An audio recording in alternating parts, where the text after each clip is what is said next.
Hola chicos, les traigo un video para que quede bien claro y ahora sí, entendamos lo que es razón de cambio. Recuerden primero que nada que una razón está definida entonces como una relación entre dos variables. Simplemente nosotros la vamos a ver como una fracción, ¿sí? Esa relación entonces viene siendo prácticamente la derivada, porque acuérdense que la derivada es el cambio en y sobre el cambio en x.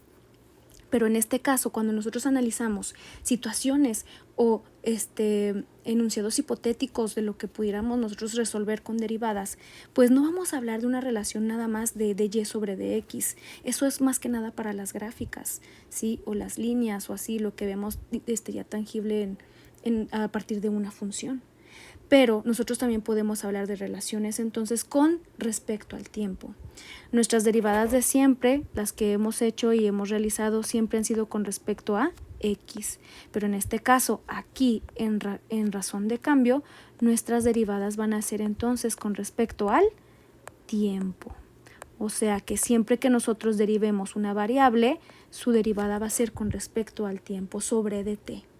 Entonces nosotros podemos tener dy sobre dt, o dA sobre dt, o dx sobre dt, ¿sí? Porque siempre va a ser con relación al tiempo. Ahora, recuerden que las letras es lo de menos, porque en este tema nosotros dejamos de lado lo que habíamos dicho de que de la A a la N eran constantes y de la P a la Z eran variables. Eso cambia aquí. Las letras nos van a ayudar entonces a identificar quiénes son aquellas magnitudes que están participando en nuestro problema. Y me refiero a magnitudes porque acuérdense que podemos hablar entonces de velocidad, podemos hablar de área, podemos hablar de una distancia, podemos hablar entonces de cualquier magnitud, así como las vemos en física, ¿sí? ¿Y de qué dependerá si esta letra va a ser constante o va a ser variable? Pues va a depender del contexto que me dé el problema. Entonces yo tengo que leer muy bien para ver qué cambia y qué no cambia. Y obviamente también ahí pues va a trabajar mi lógica, ¿verdad? Ahí va a entrar mi lógica para ver para ver entonces quién es constante y quién es variable, ¿sí? De igual manera, acuérdense que estas magnitudes se tienen que relacionar entonces en una fórmula. Yo siempre voy a necesitar para resolver los problemas de razón de cambio una fórmula que me involucre a mis variables de las cuales me está hablando el contexto, ¿sí? Esta fórmula pues puede ser entonces fórmula como el teorema de Pitágoras, que es el del que más hemos por ahí utilizado, o las fórmulas de áreas o volúmenes de las figuras que conocemos, ¿sí? Entonces, ¿cómo puedo reconocer qué otra pista tengo por ahí para saber si tengo una variable o tengo una constante? Pues las variables, aparte de que el contexto me está diciendo que está cambiando, si me dan el dato de la variable me pueden decir 20 metros sobre segundo. Las variables tienen dos unidades, porque al yo tener sobre segundo ya es sobre dt.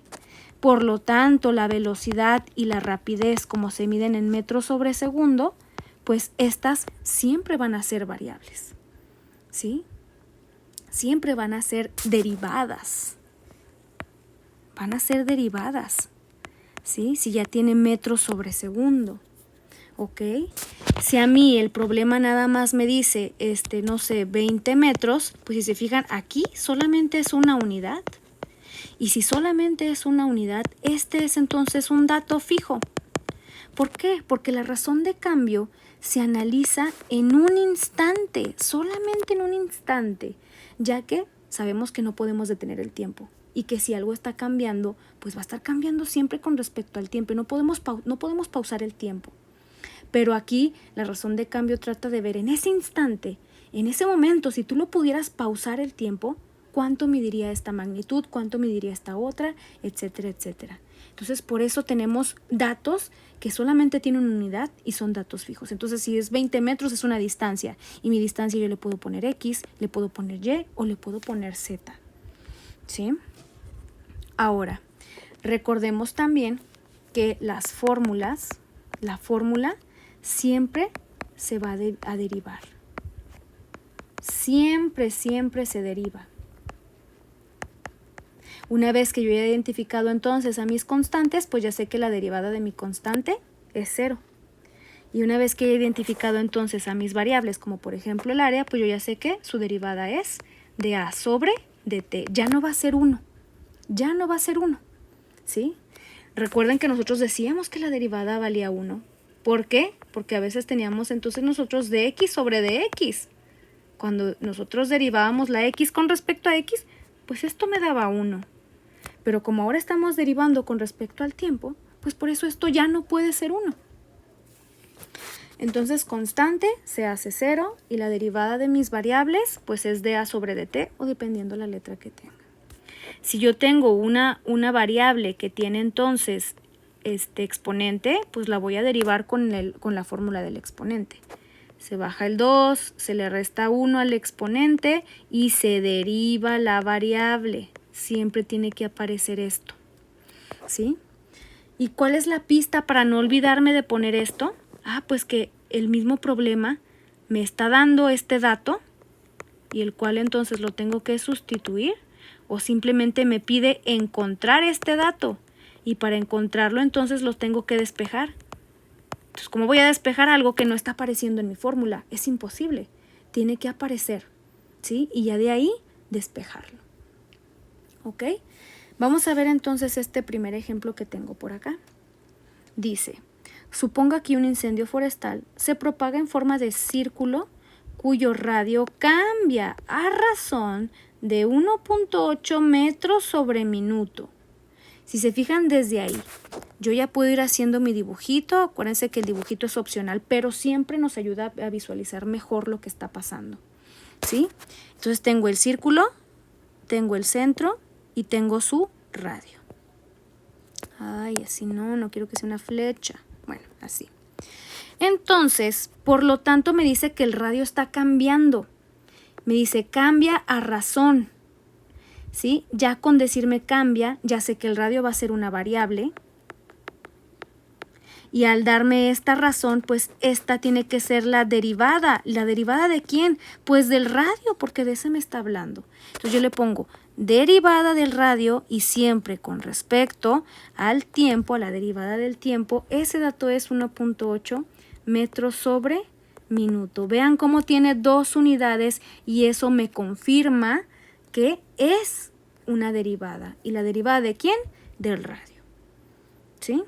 Seguimos leyendo y me pregunta, ¿a qué razón? Me pide otra razón y si me pide otra razón es que me está pidiendo otra derivada. ¿La derivada de quién en este caso? Del área. Me dice, ¿a qué razón está creciendo el área? Entonces me pide encontrar la derivada del área. ¿A qué razón está creciendo el área de la región incendiada cuando el radio alcanza 60 metros? Aquí solamente vemos una unidad y que dijimos, si tenemos una unidad, ese es un dato fijo porque es el instante que me está pidiendo analizar. En el instante en el que yo pauso, ¿sí? En el que yo pauso así hipotéticamente y analizo qué está pasando ahí.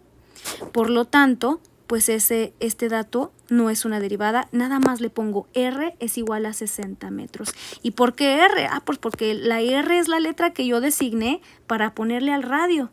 Si yo le quiero poner otra letra adelante, pero pues obviamente es más fácil identificar que este es el radio porque pues es con la letra que empieza. ¿Sí? Entonces ahí está. Yo ya tengo mis datos, yo ya sé qué es lo que voy a encontrar. ¿Sí? ¿Qué me falta? Pues ahora necesito la fórmula.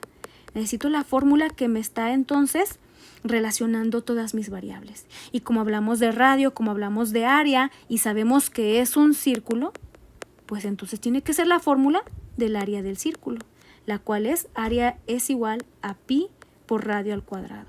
Y es muy importante que la fórmula la pongamos completa, porque aquí está la A, aquí está el área, aquí está esta área que nosotros al derivarla será de A sobre dt.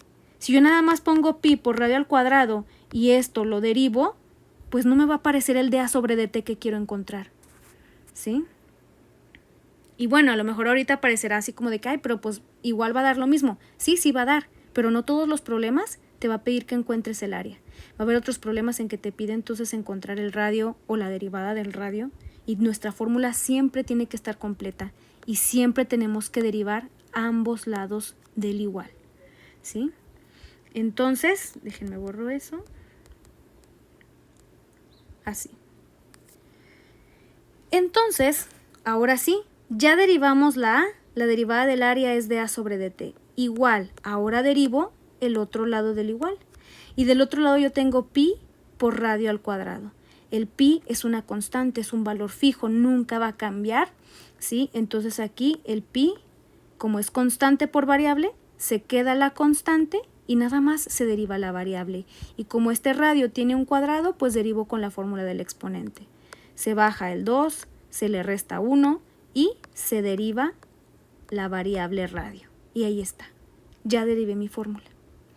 Aquí está perfectamente, aquí ya está perfectamente lo que quiero encontrar, que es lo que desde acá habíamos definido, ¿sí? Y hay que ver que tengamos todo lo demás. ¿El radio lo tengo? Sí, porque el radio es ese instante que me pidieron de 60 metros, aquí está la R, ¿sí? ¿Y el dr sobre dt lo tengo? Sí, este dato también lo tengo, acá está también, es este 1.8 metros sobre minuto. ¿Qué hay que hacer? Sustituir. Ponemos entonces dA sobre dt es igual a pi por 2 por el radio, que mide entonces 60 metros, y luego con unidades para que ustedes aquí vean también cómo le voy a hacer para saber en qué unidades va a quedar y quede un poquito más claro la situación de las unidades. Y que no se nos olviden, ¿sí? Porque es bien importante que siempre pongamos las unidades en que quede el resultado. Bueno, entonces ya sustituí la R y ahora sustituyo el dr sobre dt, que es 1.8 metros sobre minuto. Aquí esto lo puedo meter a la calculadora. Yo voy a hacer entonces los cálculos manuales para que sigamos viendo las magias de las matemáticas. Sí. Entonces pongo esto otra vez. Este no hay problema, pero para hacer el cálculo un poquito más mental, pues voy a poner en vez de poner 1.8, lo voy a poner como un 18 sobre 10 metros sobre minuto. Entonces ahora sí, décima de 60 pues es 6, 18 por 2 pues nos da 36 y 36 por 6 nos da 216 y esto por pi. Y ahora sí las unidades. ¿Qué va a pasar con las unidades? Yo tengo metros sobre minuto por metro. Y si yo multiplico metros por metro sobre minuto, ¿qué va a pasar? Este minuto tiene un 1 abajo. Metro por metro, metro cuadrado. Y minuto por 1, minuto. En este caso, entonces, dA sobre dt, la derivada del área con respecto al tiempo es 216 pi metros cuadrados, sobre minuto. En análisis dimensional no lo habíamos hecho tal cual nosotros aquí, pero véanlo, ahí está. Se comprueba por qué. Porque metros cuadrados que mide área y el minuto que mide tiempo. Yo con eso me doy cuenta si lo hice bien o me faltó hacer algo. Hasta aquí, gracias.